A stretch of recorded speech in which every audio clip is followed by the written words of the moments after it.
How's it going? I'm Andrew with Investors Hub, and it's Clem's Day Wednesday, so we're going to be chatting with Clem Chambers. If you don't know who Clem Chambers is, he is the CEO of ADVFN. He's my boss. He's a guy that's been investing for a long, long time and made a lot of money, wrote a lot of investing articles, so he knows what he's talking about. And he's going to be sharing his top 3 tips for new investors, for the kinds of things that they ought to learn about themselves and about the market before they start pouring their money into the market. So if you like the video, please be sure to like, comment, and subscribe. Interacting with our videos is the best way to help us grow. It would mean a lot to me. And after a quick disclaimer, we'll hear from Clem. Please note that our videos are not designed to be direct investing advice. Our channel and our content should just be one stop on the journey of trying to find out where to put your money. So Clem, what tips would you give new investors? Narrow it down to maybe 3. Okay, so we're talking about investors here. We're not talking about traders. And that's important. Tip 1, are you a trader or are you an investor? Now, if you're a trader, you better know what your edge is. Because if you haven't got an edge, you're going to lose money. So, are you a trader or are you an investor? If you're an investor, what you want to do is you want to buy cheap and then sell when it's not cheap. It's that simple.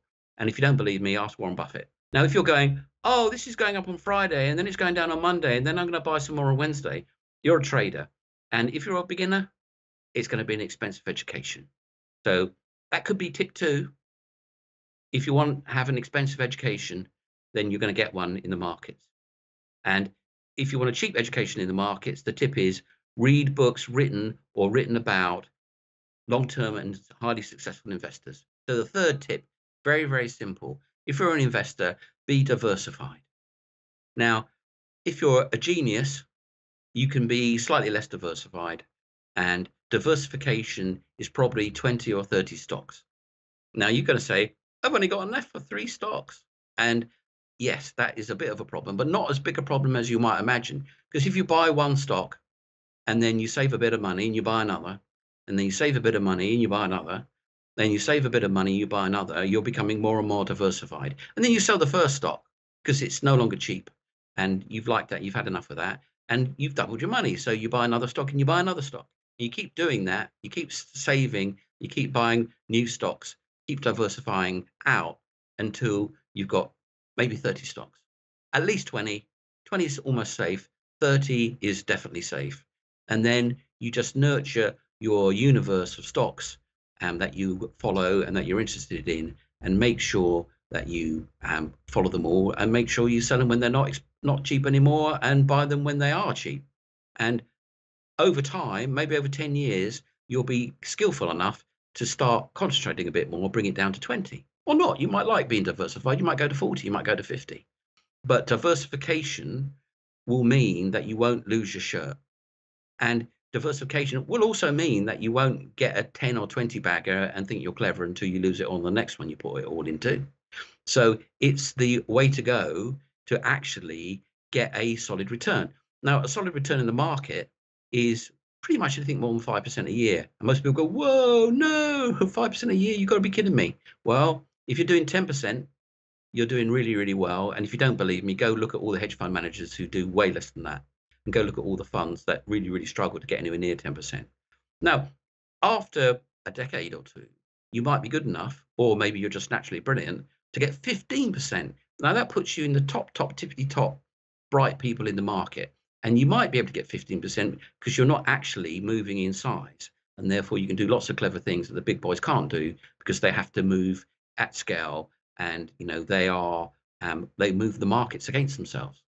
So, but 15% is definitely doable. Now, if you get to 25%, you are world class.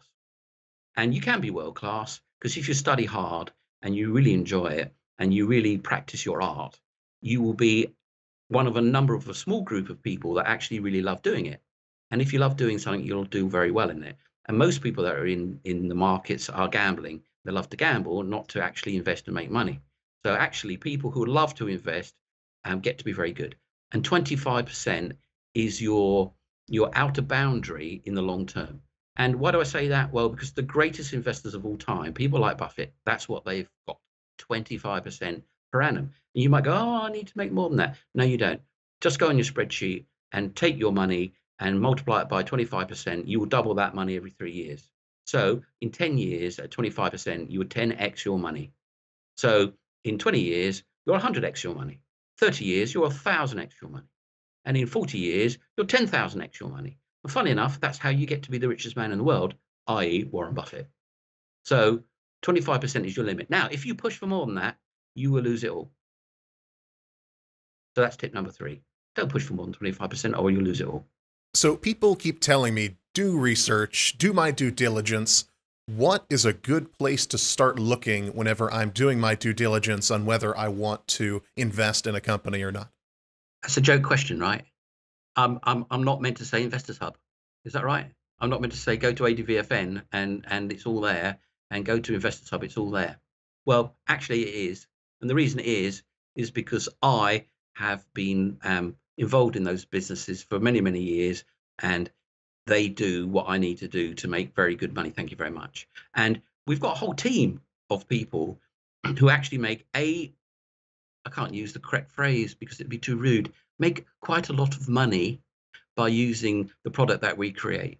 And the reason why they make a lot of money is because we have created that product. And the reason they're allowed to make lots of money using our tools is because that's how those tools get made. And, you know, we are our own user base. I'm user one, and we have quite a few user ones. And, you know, that is what makes our stuff tippity top and makes our stuff right and makes our stuff powerful because we use it. And, you know, if you go around the world of financial products and financial tools, you won't find many where you've got the feeling that the people who are actually providing them actually use them or actually even know what they're talking about. In fact, today I was reading a newsletter and I rang up the broker and I said, whoever writes this newsletter, he absolutely knows what he's talking about. Who is him? Who is he? Tell him to come work for me.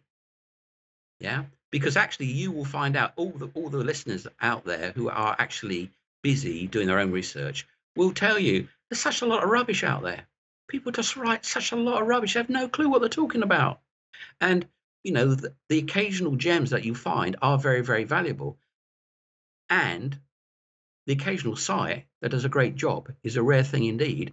And if you aren't an Investors Hub user, I'm sure you are. If you aren't, you need to check it out because you are missing out big time. And if you aren't an American and therefore you would be, you know, logging into ADVFN instead, you will find, oh, this is the place for me. This has got the tools that I need to actually make good money. I mean, pick up that mobile app. Oh yeah, there's a chart. It looks like a green worm. Oh, I need to buy this stock. I need to send them my money because I'm so informed. It says what the price is I can buy it at. I mean, give me a break. How long are you going to survive in the Shark Tank with that?